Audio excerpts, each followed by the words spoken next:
ஜுவானி என்னம்மா போனையே நாலு புறா பாத்துக்கிட்டு இருக்க? கண்ணு கட்டு போயிட போகுது பாப்பா. அப்பா இந்த லாஸ்ட் ஒன் இத பாரு. அண்ணா அண்ணா வண்டியை நிறுத்துனே. என்னாச்சு? அட வண்டியை நிறுத்துனே.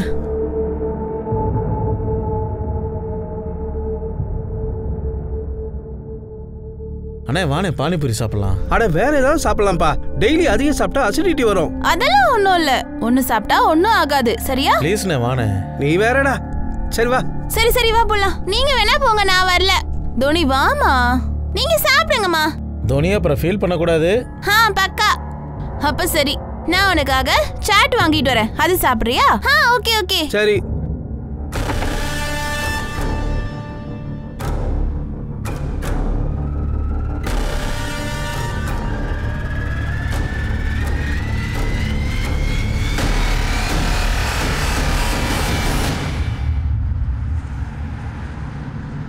தம்பி இந்தப்பா நல்லா இருந்தது.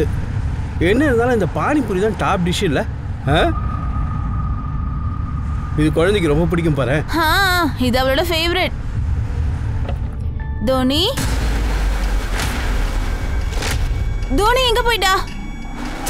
தோனி போ அங்க சரி. தம்பி ஒரு சின்ன பொண்ணு வண்டியில உட்கார்ந்திருந்தா பாத்தீங்களா?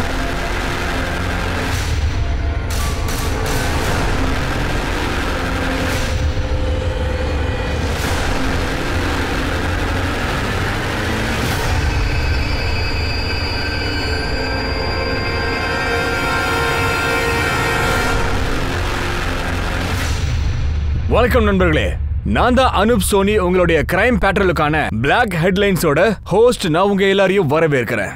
10 வயசான சின்ன பொண்ணு கண்ண மூடி கண்ண திறக்கிறதுக்குள்ள எங்க போயிட்டா? அவங்க அப்பா அம்மா சித்தப்பா எல்லாரும் அவளை தேடி கண்டுபிடிக்க ரொம்ப முயற்சி எடுத்தாங்க. ஆனா எங்க தேடியும் குழந்தை கிடைக்கல. வேற வழி இல்லாம அது ஒரு மிஸ்ஸிங் கம்ப்ளைண்ட் ஆயிடுச்சு. லோக்கல் போலீஸ் ஸ்டேஷன்ல ரெஜிஸ்டர் பண்ணப்பட்டுச்சு. தேடுதல் வேட்டையில போலீஸும் தீவிரமா இறங்கினாங்க. ஆனா இப்பெல்லாம் சின்ன குழந்தைங்க எத்தனை இடத்துல எத்தனை பேர் காணா போறாங்கன்னு உங்களுக்கே தெரியும். இந்த சின்ன பசங்கலாம் எங்கதான் காணாம போறாங்கன்னு யாருக்கும் தெரியல.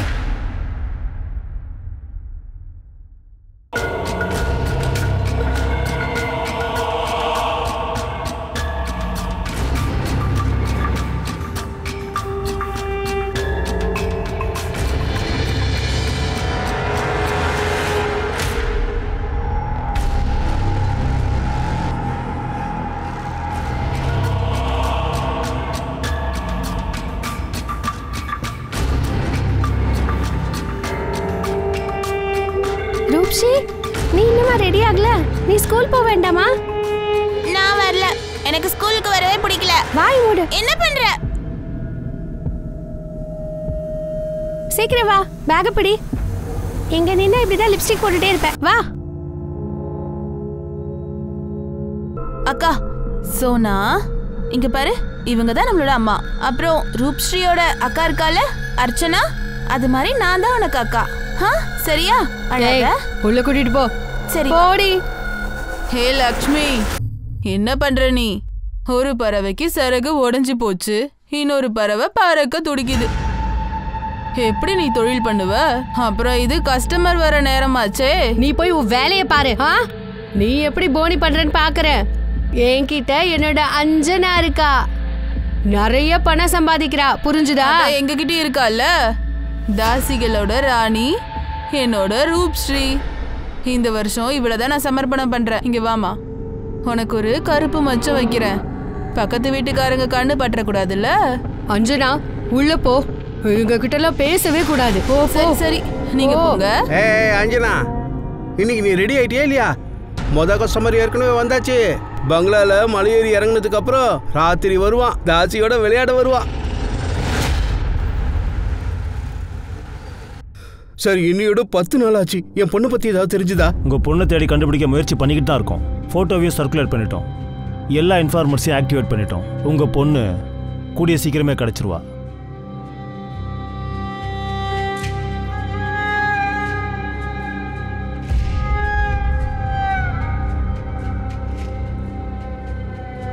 அவ இப்போ எங்க எப்படி இருக்காளோ நினைச்சாலே கவலையா இருக்கு. அட பிரபாத சாரிகா, இந்த பொண்ணு நிஜமாவே ஸ்பெஷல் தான். ஓ, உனக்கு அதிர்ஷ்டம் தான் போ. இவதான் உன்னோட அதிர்ஷ்ட தேவதை. வாமா வாமா, உனக்கு உன்னோட அதிர்ஷ்டத்துக்கான இன்ஜெக்ஷனை போட்டு விடுறேன். வா வா வா.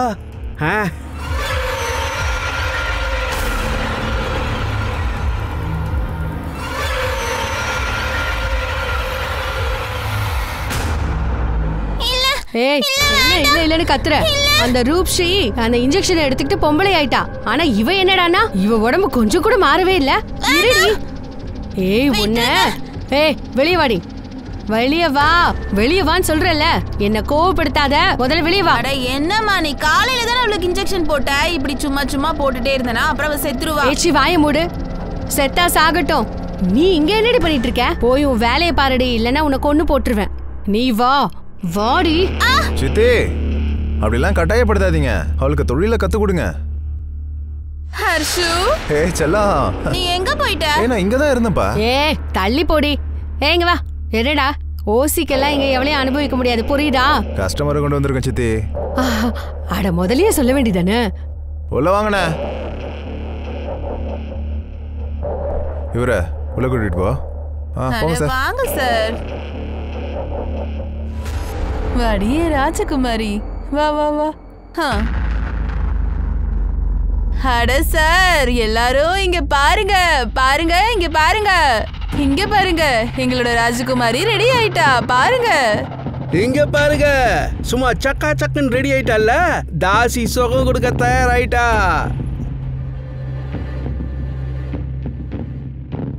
வாடா செல்லம், உள்ள போ. போமா. சொல்றதை கவனமா கேளுங்க. அந்த பொண்ணுக்கு மலைக்கோயில் தேவதையோட ஆசீர்வாதம் இருக்கு. அட என்ன சார் யோசிக்கிறீங்க? விலைய சொல்லுங்க. விலைய கேளுங்க. எவ்வளவு பணம் சார்? அவ இன்னும் கண்ணி கழியாத பொண்ணு. முழுசா அவளுக்கு 50,000 வேணும். 50,000? அட 50,000 ஒரு பெரிய மேட்டரா? மார் எப்படி இருக்கு பாத்தீங்கல்ல? பின்ன என்ன? யார் யாரு அடுத்து யாரு கேட்க போறா? இங்க பாருப்பா, நாங்க டிராவலர்ஸ், சேட்டுச்சி கிடையாது. கொஞ்சம் பார்த்து சொல்லு. அதுக்கு நான் இன்னும் கொஞ்ச நேரம் வெயிட் பண்ணிக்கிறேன். இவனாவது குடுத்து வச்சவன் வருவான். அவன் தான் என் ராஜகுமாரிய முதல்ல பாப்பான். அந்த அளவுக்குலாம் நம்ம கிட்ட பணம் இல்லமா. ஆனா இல்லனா எடுத்து காலி பண்ணிட்டு போயிட்டேரு. நான் அவளை ஃப்ரீயாலாம் கொடுக்கறதா இல்ல. சரி, அவளை விட்டு தள்ளு. உள்ள ஒருத்தி உட்காந்துருக்கல்ல, அவளுக்கு என்ன ரேட்டு? அடே நாசமா போடுவனே, அவ ஒண்ணு தாசி இல்லடா. பொண்ணு வேணும்னா பணம் எடுத்துட்டு வா, இல்லனா எடுத்து காலி பண்ணு. பணம் இல்லாம வந்துட்டோம். பேரை சொல்லு, ஊரை சொல்லுன்னு. சரிதான், போடா.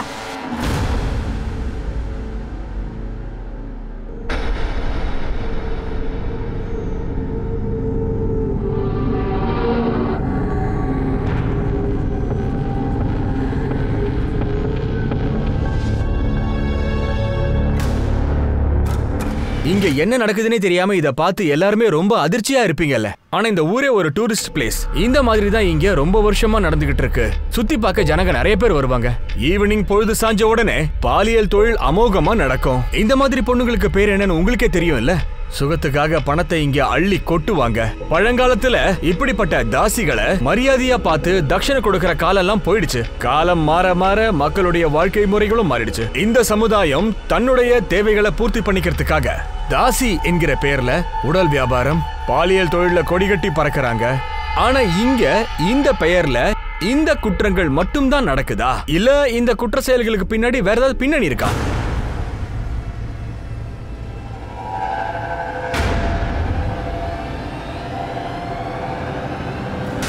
பாப்பா எந்திரிமா, எந்திரி.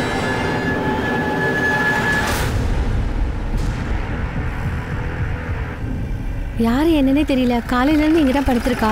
காலையில இருந்தே கிடக்கு. ஆமா, நான் காலையில கிளீன் பண்ண வரும்போது தான் தெரிஞ்சது. தள்ளுங்க தள்ளுங்க, வாங்க இந்த பக்கம் வாங்க, எல்லாரும் இந்த பக்கம் வாங்க.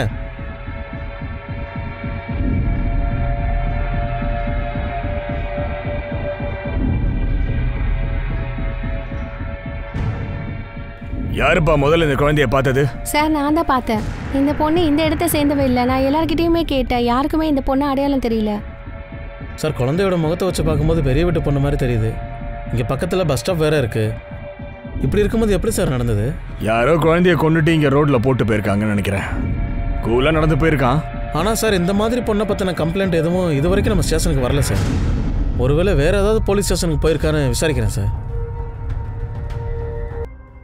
இதோ பாருங்கள் சார், ஒரு பையன் அந்த பொண்ணை தூக்கிட்டு வந்துட்டுருக்கான். அங்கே பாருங்கள், அந்த பொண்ணு அப்படியே கீழே விழுந்துட்டான் சார். அந்த பொண்ணு ஏற்கனவே செத்துட்டா போல இருக்கு. கொஞ்சம் ஜூம் பண்ணி போங்க. அப்போ டைம் என்னன்னு பாருப்பா. ராத்திரி 10:30 மணி சார். இது வேற ஒரு சிசிடிவி கேமராவோட ஃபுட்டேஜ் சார். இந்த ஃபுட்டேஜில் அந்த பையன் பஸ்ஸில் உட்காந்து வந்தது தான் தெரியுது. இந்த பஸ் பக்கத்து டவுனுக்கு தானே போகுது? Right sir. நீங்க என்ன பண்றீங்கன்னா அந்த ஊர் லோக்கல் போலீஸ் அப்படிங்க சிசிடிவி ஃபுட்டேஜ் எல்லாம் அவங்களுக்கு ட்ரான்ஸ்ஃபர் பண்ணுங்க. அந்த கில்லரை உடனே பிடிச்சாகணும். ஒரு சின்ன குழந்தைய கொண்டுட்டு இருக்கான், அவனை விடவே கூடாதியா.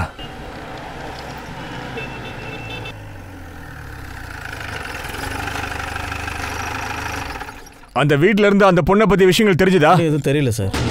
அக்கம் பக்கம் ஏரியாவில் குழந்தைய பற்றி விசாரிச்சுட்டு தான் சார் இருக்கோம். ஆனால் யாருக்குமே அந்த பொண்ணை தெரியல சார். சரி, நீங்க ஒரு வேலை பண்ணுங்க. அந்த குழந்தையோட போட்டோகிராஃபை பக்கத்து ஸ்டேஷனுக்குலாம் ஃபுல்லாக சர்க்குலேட் பண்ணிடுங்க. Yes sir. ஆனால் அந்த குழந்தையோட மேட்ச் ஆகிற மாதிரி எந்த ஒரு மிஸ்ஸிங் கம்ப்ளைண்ட்டும் வரல சார். அப்படின்னா அந்த குழந்தை அக்கம் பக்கத்து ஏரியாவை சேர்ந்த பொண்ணாக தான் இருக்கணும்.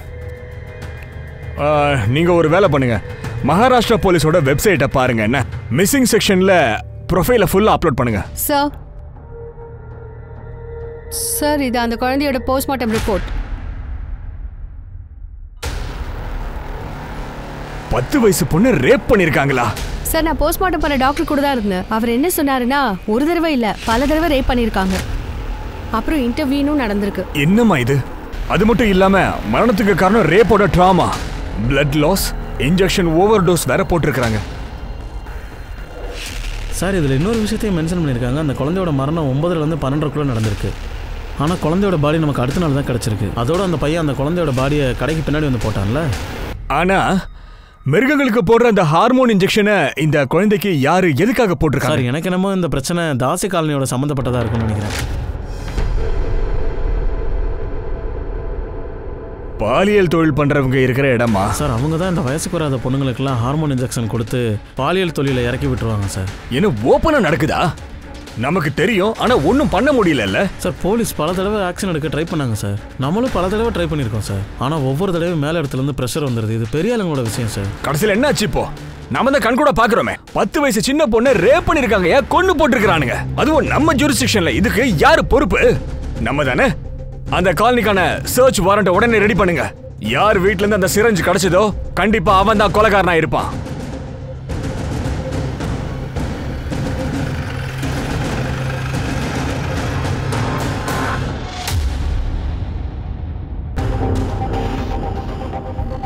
எந்தெந்த வீடு?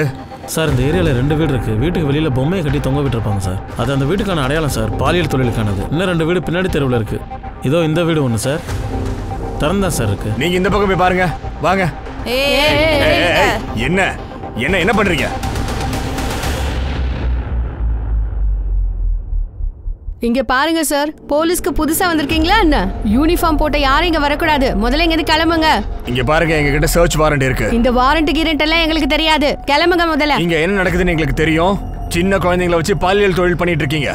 நீ நீ அந்த பக்கம் போமா, போய் பாரு. வெளியில இருந்து பொம்பளைங்க யாரும் உள்ள போக முடியாது. எங்களை தள்ளி விட்டுட்டு போக பாத்தீங்க, அவ்வளவுதான் சொல்லிட்டேன். நாங்க தான் சொல்றோம்ல, கிளம்புங்க. போக முடியாது. யாரையும் நாங்க உள்ள விட மாட்டோம். ஃபோன் பண்ணு சீக்கிரம். போ, பின்னாடி போ. கைய விடுங்க. வர முடியாது உங்களால. போங்க. எங்க கைய விடுங்க. கைய விடுங்க. போங்க. பின்னாடி போங்க. தள்ளி நில்லு. எங்க காலனிக்குள்ள எவ்வளவு தைரியம் தான் நீங்க எல்லாம் வந்திருப்பீங்க. என்ன நாடகம் இதெல்லாம்? இது விளையாட்டும் இல்ல, நான் விளையாடவும் இல்ல. முதல்ல எங்க இருந்து கிளம்பு சொல்றேன்ல. எங்க கிட்ட சர்ச் வாரண்ட் இருக்கு, நாங்க தேடி ஆகணும். என்ன சொல்றாங்க இந்த ஆள்? என்ன சொல்றான்னு உங்க யாருக்காவது புரியுதா? எங்களுக்கு அதெல்லாம் புரியாது. முதல்ல கிளம்புங்க சொல்றேன்ல. வழி மறைக்காதீங்க, நாங்க தேடி ஆகணும். சார் ஒரு தடவை சொன்னா புரியாதா உங்களுக்கு? இங்க பாருங்க, இப்போ நீங்க மட்டும் இங்க இருந்து போகல, நான் இந்த பெட்ரோலை என் மேல ஊத்திக்கிட்டு கொளுத்திக்க சொல்லிட்டேன். நாடகத்தை நிறுத்துமா, போமா அப்படி. என்ன பண்ற இந்த பொம்பளை? புடிமா புடிமா போ. அட சார், எதுக்காக இங்க நிக்கிறீங்க? இங்க இருந்து போயிடுங்க. இந்தாமா வத்தி போட்டி பத்த வச்சுக்க, கொளுத்திக்க. போ போ. நிறுத்துங்கம்மா. சார் நம்ம இங்கிருந்து போயிடலாம் சார், பிரச்சனை பெருசாகுது. அப்புறம் பார்த்துக்கலாம் சார். இந்த மாதிரி சமுதாயம் குற்றவாளிகளுக்கு கொஞ்சம் கூட குறைஞ்சவங்க இல்ல. காவல்துறை யூனிஃபார்ம்ல இருக்கும் போது அவங்களால ஒண்ணும் பண்ண முடியாதுன்னு இவங்களுக்கு நல்லா தெரியும். கட்டுப்பாடுகளை மீற முடியாதுன்னு தெரியும். எல்லாம் தெரிஞ்சிருக்கு. இதை வச்சுதான் விளையாட்டு காட்டிக்கிட்டு இருக்காங்க. ஆனா இவங்களை எப்படி வழிக்கு கொண்டு வர்றதுன்னு காவல்துறைக்கு நல்லாவே தெரியும். நேரடியா சில விஷயங்களை செய்ய முடியாத சூழ்நிலையில காவல்துறை எப்பவுமே அன்அபிஷியலா சில வேலைகளை செஞ்சுதான் ஆகணும். அதுவும் காக்கி சட்டை இல்லாம தான். பெரிய பெரிய குற்றவாளிகளுக்கு இது தெரியும், தப்பிக்க முடியாத சூழ்நிலை வரும்னு. இந்த ஜனங்களுக்கு தெரியும் காவல்துறை யூனிஃபார்ம் இல்லாம வந்தாங்கன்னா அப்போ நிலைமை என்ன ஆகும்னு சொல்லி. இந்த குழந்தைய பாத்தீங்களா? இல்லை சார், இந்த பொண்ணு எங்கள் வீட்டு பொண்ணெல்லாம் இல்லை. சரி, இவனை? இல்ல சார். தெரிஞ்சாலும் சொல்ல மாட்டீங்க. உங்களை பத்தி நல்லாவே தெரியும்ல.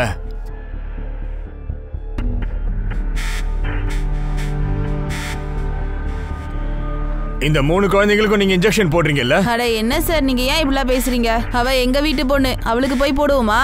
அந்த குழந்தை உன் பொண்ணாமா? அட ஆமா சார், என் பொண்ணு தான். உங்க யாருக்குமே அந்த மூஞ்சி ஒத்து போலையே. அட என்ன சார் நீங்க, இவங்க அப்பா எங்கெல்லாம் போய் ஊர் சுத்துறாருன்னு யாருக்கு தெரியும் சொல்லுங்க. ஓ, நீங்க செய்யற வேலைக்கெல்லாம் எண்டு கார்டு போடுற இருங்க. இந்த தொழில் நிறுத்திட்டு மரியாதையா போயிடுங்க. வாங்கப்பா போலாம். இன்ஃபார்மர்ஸ் எல்லாருக்கும் சொல்லி ஃபுல் டீட்டெயில்ஸ் எடுங்க. அந்த பொண்ணு, இந்த ஆளு, இவங்களுக்குலாம் இந்த குடும்பத்துக்குள்ள என்ன சம்பந்தம் பாருங்க. போலீஸுக்கு இந்த பெண் குழந்தைகள் அடையாளம் ரொம்ப ரொம்ப முக்கியம். இங்க ஒரு மிகப்பெரிய கேள்வி என்னன்னா, இந்த பொண்ணு குஜராத்ல இருந்து இந்த பலான ஏரியா மகாராஷ்டிராக்கு எப்படி வந்து சேர்ந்தா? இந்த சின்ன பிஞ்சு குழந்தைய கொண்டவன் யாரு?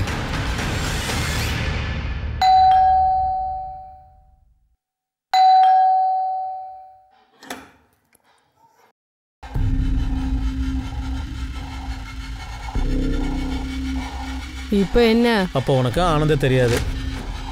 தெரியாது. நீ பொய் சொல்றதுக்கு முன்னாடி ஒரு தடவை யோசிச்சுக்க. சார், பொய் சொல்லாம வேற என்னதான் சார் பண்றது? அத்தனை பேர் முன்னாடி நான் எப்படி சார் உங்ககிட்ட சொல்றது? அந்த பையன் இருக்கால ஆனந்த், அவன் என் பொண்ணை பார்க்க அடிக்கடி இங்க வந்து போவான். கடைசியில் அவன் ஒரு நாள் என் பொண்ணை கூட்டிட்டு ஓடி போயிட்டான். அந்த பையன் வெப்பன்ஸ் விற்கிறவன், அதோட ரேபிஸ்ட் கூட. அட கடவுளே, இப்போ என் பொண்ணு நிலைமை என்ன ஆகும்? அட கடவுளே, அவன் எங்க தங்கியிருக்கான்ற விஷயம் எல்லாம் உங்களுக்கு தெரிஞ்சிருக்கும்ல? அதானே தெரியல சார். இந்த மாதிரி ஆளுங்க நிரந்தரமா ஒரு இடத்துல தங்குவாங்களா? இந்த குழந்தையோட போட்டோ பாரு. அவன் இந்த குழந்தையோட எப்பயாவது வந்திருக்கானா? இல்ல சார், இது வரைக்கும் இந்த பொண்ணை நான் இங்க பார்த்ததே இல்ல. ஆனந்த் கூடயும் நான் இந்த குழந்தைய பார்க்கல. ஏற்கனவே என் பொண்ணை காணும், நான் மனசு உடைஞ்சு போயிருக்கேன் சார். கவலைப்படாத, கடவுள் நமக்கு ஒரு வழி காட்டுவாரு. சரியா? நான் தான் இருக்கேன்ல.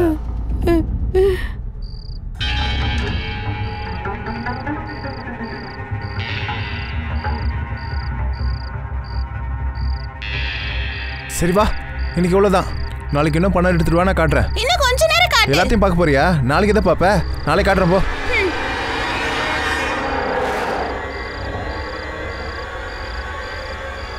சோனாவுக்கும் அதை காட்டேன். அதனால எனக்கு என்ன கிடைக்கும்?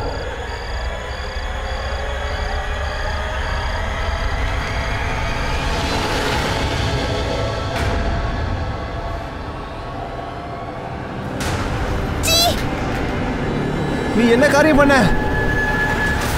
இவ்வளோலாம் வச்சுக்கிட்டு ஒன்றும் பண்ண முடியாது.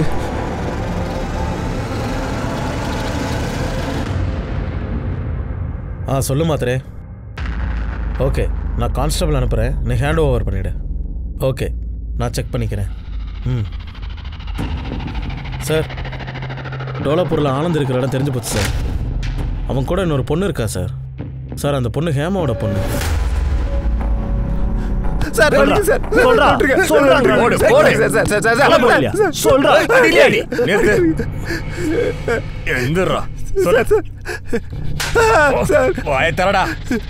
சார், நான் உண்மையை தான் சொல்றேன். நான் அந்த பொண்ணை அந்த இடத்துல கொண்டு போய் விடும்போது அவ உயிரோடு தான் இருந்தா சார். என்னாச்சு நான் சொல்லட்டா? அந்த பிஞ்சு குழந்தைக்கு இன்ஜெக்ஷன் போட்டிருக்க, அப்புறம் ரேப் பண்ணிருக்க, அதனால அவ இறந்துட்டா. பயந்து போய் கடைக்கு பின்னாடி தூக்கி போட்டு ஓடிட்டல. சொல்ற இல்ல சார், நான் இது வரைக்கும் எந்த தப்புமே பண்ணல. அந்த பொண்ணுக்கு நான் இன்ஜெக்ஷனே போடல சார். சார், அந்த இன்ஜெக்ஷனை ஏமாவும் யுவராஜ் தான் போடுவாங்க. பசங்க அவங்க கஸ்டடியில தான் சார் இருப்பாங்க. அப்ப எதுக்காக அவளை கூட்டிட்டு வந்த? தூக்கிட்டு வரல சார், தீபாவளி தான் என்கிட்ட கூட்டிட்டு வந்தா சார். ஆக்சுவலி நான் அவளை யுவராஜ் ஹேமா கிட்ட இருந்து காப்பாத்த நினைச்சேன்.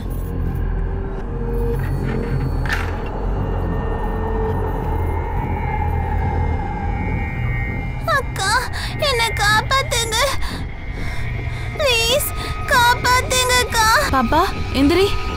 அதுக்கப்புறம் நான் அவளை என் கூட கூட்டிக்கிட்டு ஆனந்த் கிட்ட போனேன். தீபாவளி ஆனந்த், நீ எதுக்கு இவ்வளவு கூட்டிட்டு வந்த? ஆனந்த் இவ அழுதுட்டு இருந்தா, அம்மா கிட்ட போகணும்னா. இப்ப அவ அம்மா வேணா எங்க போய் தேடுறது? ஆனந்த், இவளை கோவில்ல இல்லனா ஏதாச்சும் அநாத ஆசிரமத்துல விட்டுறியா? இவ இங்கே இருந்தானா அப்புறம் என்ன மாதிரியே ஆயிடுவா. வேலை பேசி வித்துருவாங்க. சரி இங்க பாரு, நீங்க ரொம்ப நேரம் நிக்கிறது சரி வராது. நீ ஒரு வேலை பண்ணு, கொலாபூருக்கு கிளம்பிடு. அதான் அந்த அட்ரஸ் இருக்குல்ல, அங்க கொண்டு போய் விட்டுரு.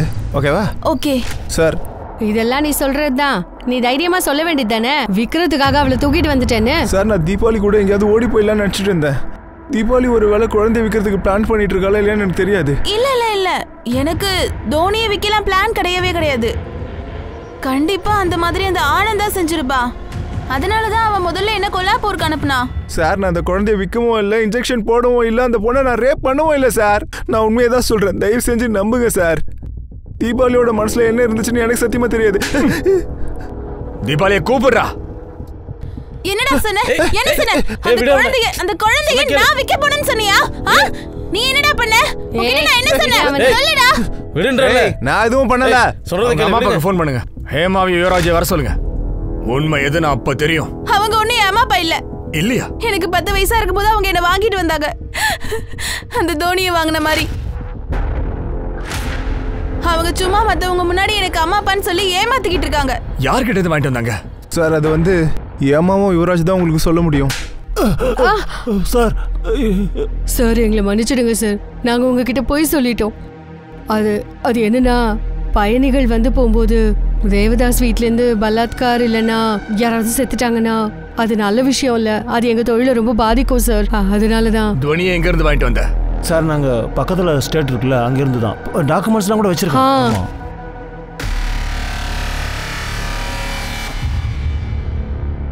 இங்கே பாரு பாப்பா, அழக்கூடாது, பயப்படக்கூடாது, நான் தான் இருக்கல, எதுக்கு கவலைப்படுற? அந்த சின்ன குழந்தைய தொழில் இழுத்து விடுறதுக்கு இன்ஜெக்ஷன்லாம் போட்டு வச்சல நீ? இல்லை சார், அப்படின்னு யார் சொன்னா? என்ன எவிடன்ஸ் இருக்கு நாங்க இன்ஜெக்ஷன் போட்டோன்றதுக்கு? நான் ஒன்றும் பொய் சொல்லல சார். நீங்க வேணா இந்த ஏமாவை கேட்டு பாருங்க சார். ஆமா சார், இவர் அந்த குட்டி பொண்ணை வீட்டுக்கு கூட்டிட்டு வந்தாருல்ல, அப்ப நான் ரொம்ப சந்தோஷப்பட்டேன். அட ஹேமா, அட கொஞ்சம் சீக்கிரம் வாமா, சீக்கிரம் வெளியில வா வா வா வா வா. இங்க பாரு, தேவி வந்திருக்கா. தேவி அடங்கொப்புறானு, இந்த பொண்ணு எவ்வளோ அழகா இருக்கா. எனக்கு எங்க அம்மா அப்பா கிட்ட போகணும். போலாமா? போலாம். ஆனா முதல்ல நான் உனக்கு கொஞ்சம் சேவை செய்ய டைம் கூட.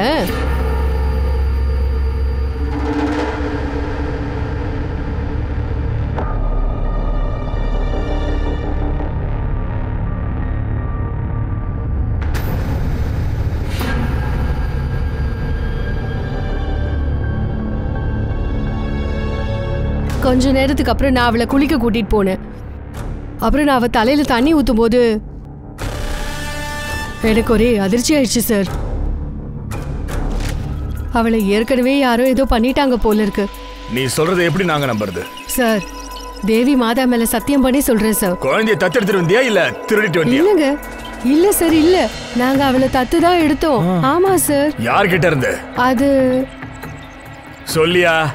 இல்ல பொண்ணை கடத்திருக்கீங்க, 2 பேரும் தூக்கி உள்ள வச்சு முட்டி உடைச்சிருவேன் சொல்றாங்க. அது சார், அது நான் சொல்லிடுறேன் சார், நிச்சயமா எல்லாத்தையும் சொல்லிடுறேன் சார்.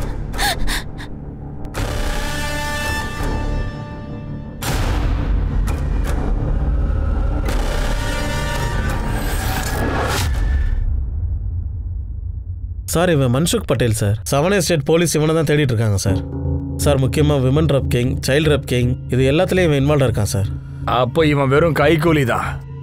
உண்மையான கேடி வெளியில எங்கேயோ இருக்கு. கண்டிப்பா சார், யாராவது மன்சுக் பட்டேலுக்கு இந்த குழந்தைய வித்துருக்கலாம், அப்புறம் மன்சுக் பட்டேல் இவங்களுக்கு வித்துருக்கலாம். சின்ன குழந்தைங்களை எப்படி விலை கொடுத்து வாங்குறாங்க? போலீஸ் கடுபிடிக்கு பயந்து அடாப்ஷன்ற பேர்ல நாடகம் ஆடுறாங்க. சரியா சொன்னீங்க சார். இப்போ பாலியல் தொழில இதெல்லாம் பேஷன் ஆயிடுச்சு சார். அப்புறம் இவங்க சொல்றதெல்லாம் வச்சு பார்த்தா அவங்க தங்களோட குழந்தைங்களை மட்டும் வச்சு பாலியல் தொழில் பண்றாங்க சார். ஓகே, ஒரு கை பார்த்துடலாம். மூடி மறைச்சு அவனுங்களே தைரியமா குற்றம் பண்ணும்போது நம்ம என்ன சாதாரணமா? இந்த கேடி பையில அடிச்சு தூக்குனா தான் குழந்தையோட உண்மையான அம்மா அப்பா யாருன்னு தெரிஞ்சுக்கலாம். ஸ்டேட் போலீஸ உடனே கான்டாக்ட் பண்ணி கேளுங்க. இன்ஃபார்மர்ஸுக்கெல்லாம் கியூ கொடுத்துருங்க. அந்த மன்சூர் பட்டேல் எங்க இருந்தாலும் சரி, அந்த ராஸ்கலை தூக்குங்க. சார் இந்த துணி தேசாய் பேரை வச்சு பார்க்கும்போது குஜராத்தி மாதிரி இருக்கா. மும்பையில் கூட ஏராளமான குஜராத்திஸ் இருக்காங்க. நான் ஒரு வேலை செய்கிறேன் சார், மும்பை போலீஸை காண்டாக்ட் பண்ணுறேன். குஜராத் போலீஸையும் காண்டாக்ட் பண்ணுங்க. Okay sir. சார் தீபாவளியும் ஆனந்தியும் என்ன சார் பண்றது? இந்த கேஸ் சால்வ் ஆகாத வரைக்கும் உங்களுக்கு ஒன்றும் கிளியரா சொல்ல முடியாது. ஹலோ, நான் சப் இன்ஸ்பெக்டர் தேவன் பட்டேல், சாம்ஜே போலீஸ் ஸ்டேஷன்லேருந்து கால் பண்ணுறேன். நீங்கள் எந்த குழந்தையோட ஃபோட்டோ ஷேர் பண்ணீங்களோ அதோட மிஸ்ஸிங் கம்ப்ளைண்ட் எங்களோட போலீஸ் ஸ்டேஷனில் 15 நாளுக்கு முன்னாடி அவங்க அப்பா அம்மா 2 பேரும் சேர்ந்து வந்து கம்ப்ளைண்ட் கொடுத்தாங்க. ஓகே, நீங்கள் இங்கே வந்து குழந்தையோட பாடியை வாங்கிக்கோங்க. ஓகே. நாங்கள் இப்போ கூட இன்வெஸ்டிகேட் பண்ணிக்கிட்டு தான் இருக்கோம். தோனியோடைய கிட்னாப்பை யார் இந்த பண்ணாங்க? குழந்தையோட கிட்னாப்பிங் நடந்துச்சுல்ல, அப்ப கூட யாரெல்லாம் இருந்தது? அவங்க 3 பேர் தான் சார். அவளோட அப்பா அம்மாவும் சித்தப்பாவும். ஆனால் அவங்களுக்கு யாருக்கும் எதுவும் தெரியல, எந்த சத்தமும் கேட்கல. சிசிடிவில தான் இருந்துச்சா? இல்லை சார், அந்த ஏரியாவில் சிசிடிவி கேமரா இல்லை. இருக்கிறதும் சரியா ஒர்க் ஆகும். கிட்னாப்பிங் போது சத்தம் வரல, வேற எந்த பிரச்சனையும் இல்லை அப்படின்னா தெரிஞ்சவங்க கூட தான் குழந்தை அங்க இருந்து கிளம்பி இருக்கான்னு அர்த்தம். இல்லைன்னா அவளோட கவனம் சாப்பாடு மேலே வந்திருக்கும். வெளியாளுங்க யாராவது கிட்னாப் பண்ணிருக்கலாம்ல. அட வாங்கின பானிபூரி சாப்பிடலாம். சரி சரி வா போலாம். நீங்க போங்க, நான் வரல.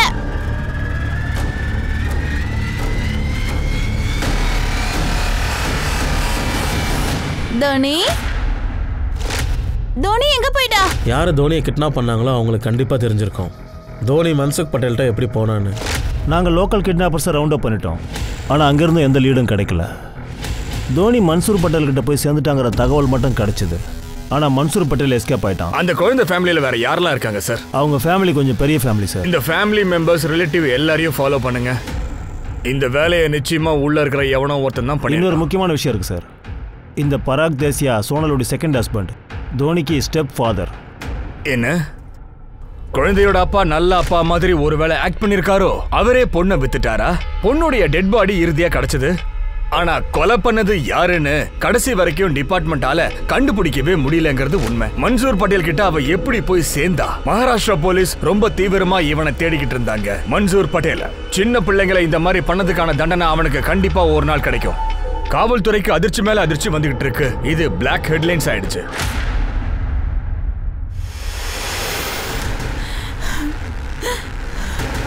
லட்சுமி, நீதான் என் பொண்ணை கொன்னியா? உன்னை வெட்டாம விட மாட்டேனா? நான் சொல்றத கேளு. உன் பொண்ணு அவதான் கொன்னுருப்பா. என்ன சொல்ற? இவ உன்கிட்ட பணத்தையும் வாங்கிக்கிட்டு கடைசியில உன் பொண்ணையும் கொண்டுட்டா போல இருக்கே. என்ன விடு. சொன்ன கேளு. அவளை விடு. என்ன விடு. எதுக்காக என் பொண்ணை கொன்ன? நாங்க எதுக்கு உன் பொண்ணை கொல்லணும் சொல்லு. சார், இந்த குழந்தையோட கண்டிஷனை பார்த்தா யாரோ தலையில் அடித்து கொலை பண்ணியிருக்காங்கன்னு நினைக்கிறேன்.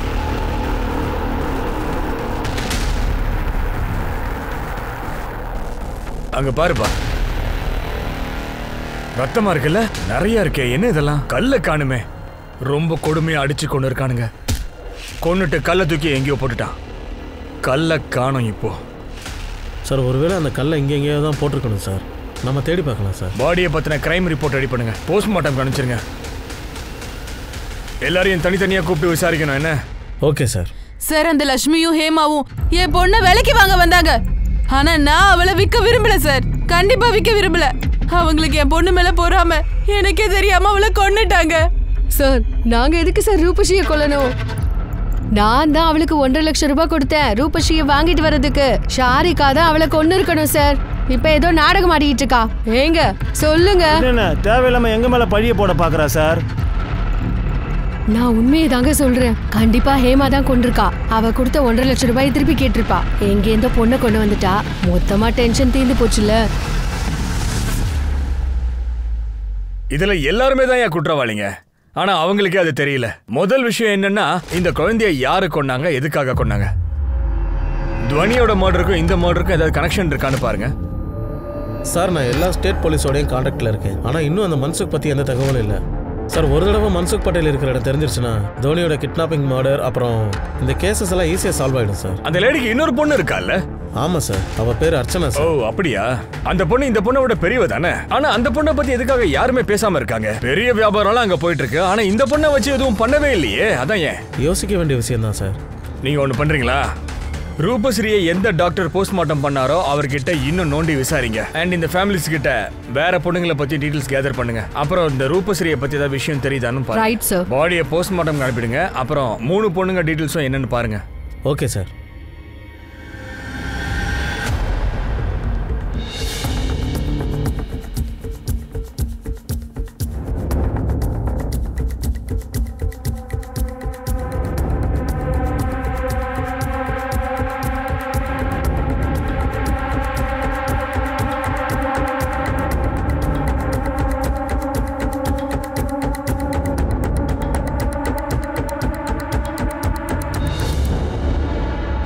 நான் பிரெக்னெண்டா தான் இருக்கேன். இதுல என்ன இருக்கு?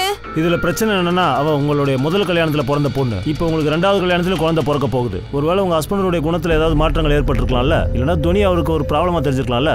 சார் அவளால எனக்கு அப்படி ஒரு பிரச்சனை இருந்திருந்தா அவளை நான் கல்யாணமே பண்ணியிருக்க மாட்டேன் சார். ஆனால் நான் கல்யாணத்துக்கு அப்புறமா கூட துவனியை என்னோட சொந்த பொண்ணாக தான் நினச்சிக்கிட்டு இருந்தேன் சார். அப்புறம் எல்லா உறவுகளும் ரத்த உறவுகளாக இருக்கணுமா என்ன? மனசு நெருக்கமாக இருந்தால் போதும் சார். அது எப்படி நடந்திருக்கும்?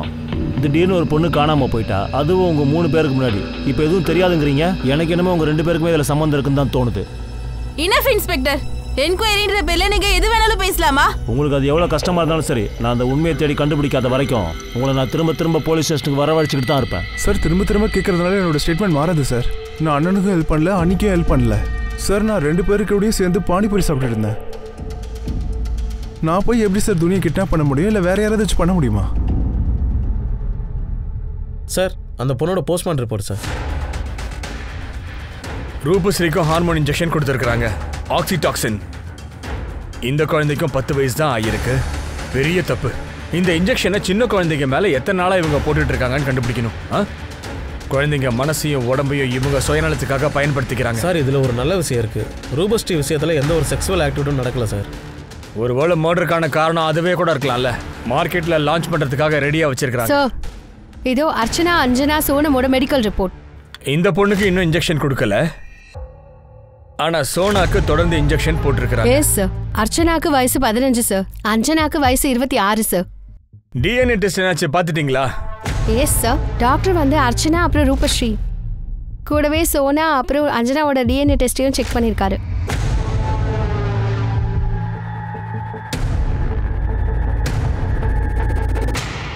இங்க பாருங்க, மெடிக்கல் ரிப்போர்ட். உங்க இஷ்டத்துக்கு நீங்க போடக்கூடாத இன்ஜெக்ஷனை போட்டு தள்ளி இருக்கிறீங்க. துவனி, ரூபஸ்ரீ அப்புறம் சோனா, இந்த 3 பொண்ணுங்களுக்கும் நீங்க அந்த ஹார்மோன் இன்ஜெக்ஷனை போட்டிருக்கிறீங்க. 3 பேருமே வயசுக்கு வராத குழந்தைங்க. துவனிக்கும் 10 வயசு, ரூபஸ்ரீக்கும் 10 வயசு, சோனாவுக்கும் 9 வயசு. சொல்லுங்கடா, போட்டீங்கல்ல? இன்ஜெக்ஷன் போட்டீங்களா இல்லையா?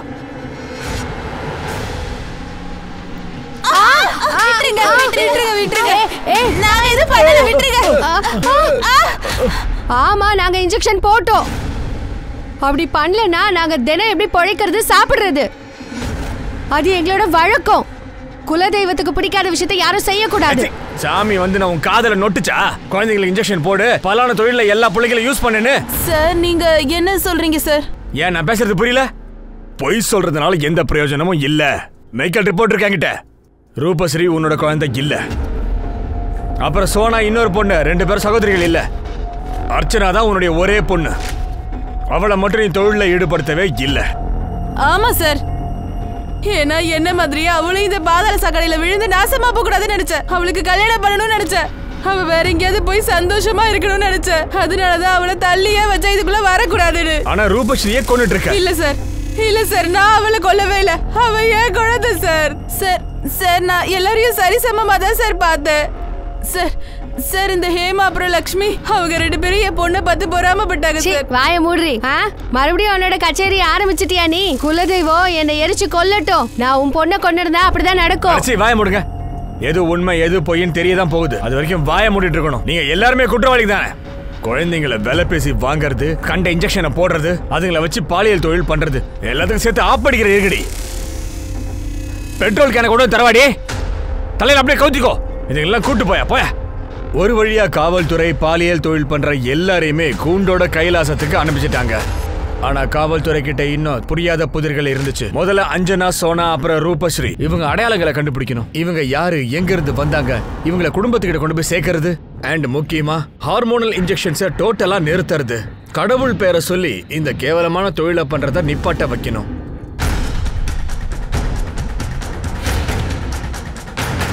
காவல்துறை ஏரியால இருக்கிற அத்தனை வீடையும் ரெய்டு பண்ணாங்க. அப்ப கிடைச்சது எக்கச்சக்கமான இன்ஜெக்ஷன்ஸ். ரெய்டு நடந்துட்டு இருக்கிற அந்த நேரத்துல ஒரு வீட்ல இருந்து ரத்த கரையோட ஒரு கல்லு கிடைச்சது.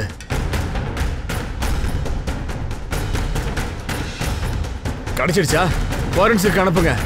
மெயினா இதுல இருக்கிற ஃபிங்கர் பிரிண்ட்ஸ் எல்லாம் வெளில எடுக்க சொல்லுங்க.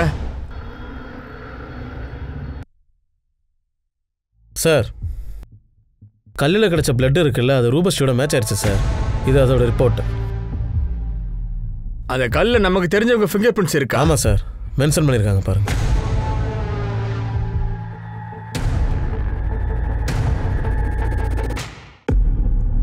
ஆமா, நான் தான் ரூபஸ்ரீயை கொன்னேன். ஏன்? சரி, நீ போய் ரெடி ஆயிட்டு வா. சரியா? சீக்கிரம் இவளுக்கு அந்த வீடியோ காட்டு. நான் ஏன் ஆசை ஆகணும்? ஆமா, நீ தானே சொன்ன நான் உன்னோட பொண்ணுன்னு. நான் இதெல்லாம் பண்ணணும்னு எந்த அவசியம் இல்லைன்னு. ஆமா, அப்படி சொன்னேன். அப்ப ரூப்ஸ்ரீ நம்ம கூட இருந்தா. இப்ப நான் அவளை ஹேமாத்த கிட்ட அனுப்ப போறேன். அதுக்கு 1.5 லட்சம் கிடைக்கும்.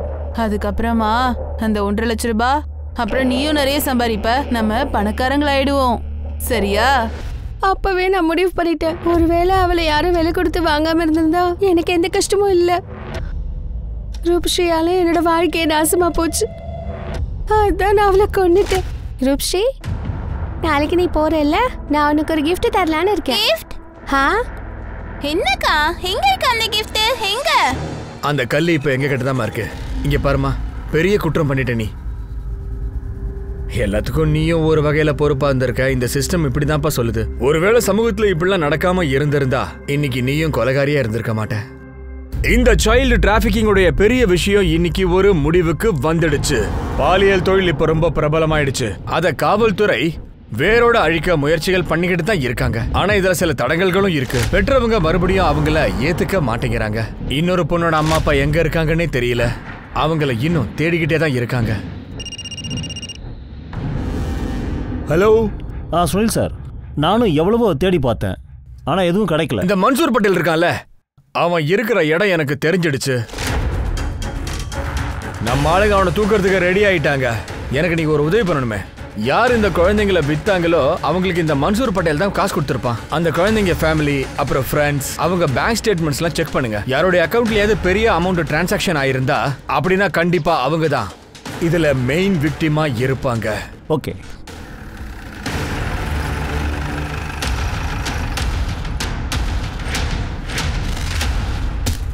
சார் அடிக்காதீங்க சார். சொல்றா சார் சொல்லு. சார் சொல்லுறல சொல்லு. அவனுக்கு அந்த போட்டோவை காட்டுங்க. இதை பாரு, இந்த குழந்தை உனக்கு தெரியுமா? ஆமா சார், இதுதான் அந்த பொண்ணு. இவ்வளவுதான் இந்த யுவராஜுக்கு 1 லட்சம் ரூபாய்க்கு டம்மி ஸ்டாம்ப் பேப்பர் பண்ணி வித்துட்டு தப்புதான் சார். எனக்கு அம்மா அப்பா கிட்ட போகணும். அட என்னம்மா நீ? அழக்கூடாதுமா, அழக்கூடாது. எதுக்கு கவலைப்படுற? நான் இருக்கிறேன்ல, நான் பார்த்துக்கிறேன். நான் உன்னை அப்பா அம்மா கிட்ட கொண்டு போய் விடுறேன். நீதான் அந்த பொண்ணை ரேப் பண்ணியாடா?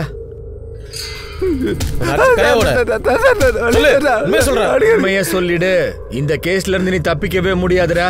தூக்கி உன்னை உள்ள வைக்கிறது உறுதி. கடைசியா நல்ல வேலை பண்ணிட்டு போய. எப்படியும் தூக்கு கன்ஃபார்ம்டா உனக்கு. உண்மையை சொல்ற. தெரியாம தப்பு பண்ணிட்டேன் சார். துணி ரொம்ப அழகா இருந்தா. அந்த குழந்தை எப்படி உங்ககிட்ட வந்துச்சு? சார் அது வந்து ஒருத்தங்க 50,000 ரூபாய்க்கு வித்துட்டு போயிட்டாங்க சார். யாருக்கிட்ட இருந்து வாங்கின? எனக்கு தெரியாது சார். அவங்கள யாருன்னு எனக்கு தெரியாது சார். சொல்ல மாட்டேன்.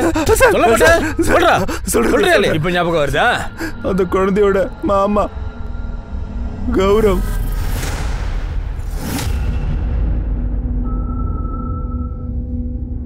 ஆமா, அது உண்மைதான். நான் சொன்னதுனாலதான் அந்த கௌரவ் தோனிய மன்சுக் பட்டேல் கிட்ட வித்துட்டான். அட தோனி பாப்பா. மாமா நீங்களா? உனக்கு நான் அகமதாபாத்தை சுத்தி காட்டவா? சரி, ஒரு வேலை செய். சீக்கிரமா வந்து என் பைக்ல உட்காரு. நம்ம வீட்டுக்கு போய் எல்லாருக்கும் சர்ப்ரைஸ் கொடுக்கலாம். மொபைல் அங்கேயே வச்சிரு. சரி, சீக்கிரம் வா. தோனியை யாருக்கும் தெரியாம அங்கேருந்து கூட்டிட்டு போயிட்டேன். அப்புறமா அவளுக்கு மயக்க ஊசியை போட்டு விட்டுட்டேன். அதுக்கப்புறம் அவளை தூக்கிட்டு மன்சூர் கிட்ட போனேன். பொண்ணு நல்லதா இருக்கா? ஏன் ஏன்னா நான் அதை விரும்பல. ஏன்னா என்னோட மோசமான கடந்த கால வாழ்க்கை என்னோட வருங்கால குழந்தைய பாதிக்க கூடாதுன்னு நினைச்சேன். என்னோட இந்த கதை அதை நிரந்தரமா நான் முடிச்சிடணும்னு நினைச்சேன். அவ்வளவுதான், அதை நான் முடிச்சிட்டேன். இப்ப என்னாச்சு பாத்தில? உன்னுடைய இந்த குழந்தை ஜெயில தான் பிறக்க போகுது. ஒரு குழந்தை செத்து போயிடுச்சு, 2வது புருஷன் கூட வாழணும்னு ஆசைப்பட்டல. ஒரு தாயே தான் குழந்தைய பெத்து இருக்கா. இதை நினைக்கும் போது ரொம்ப பதட்டமா இருக்கு. ஒருத்திக்கு குற்றம் செய்யும் போது தான் கை நடுங்கல. இப்ப என்னால ஒரு விஷயம் தான் சொல்ல முடியுது. பழங்கதைகளை நம்பி அத பாரம்பரியம் தொடர்ந்துட்டே வரும்போது சமூகத்துக்கு நாம பண்ற இந்த அநியாயம் மற்றும் விடுதலை, சமுதாயம், இந்த அரசாங்கம் எல்லாருக்கும் கடமை இதுல இருக்கு. நான் உங்க அனுப் சோனி இப்ப விடை பெற்றிருக்கிறேன். அடுத்த புது எபிசோட்ல மறுபடியும் சந்திக்கிறேன். சுவாரஸ்யமான இன்னொரு புது எபிசோட் உங்களுக்காக காத்திருக்கு. அப்புறம் மறந்துடாதீங்க, நமக்கும் குற்றத்துக்கும் இடையில ஒரு நூல் எழுதான் கேப் இருக்கு. சோ பாத்துருங்க, ஜாக்கிரதையா இருங்க, பாதுகாப்பாவும் இருங்க. ஜெய் ஹிந்த்.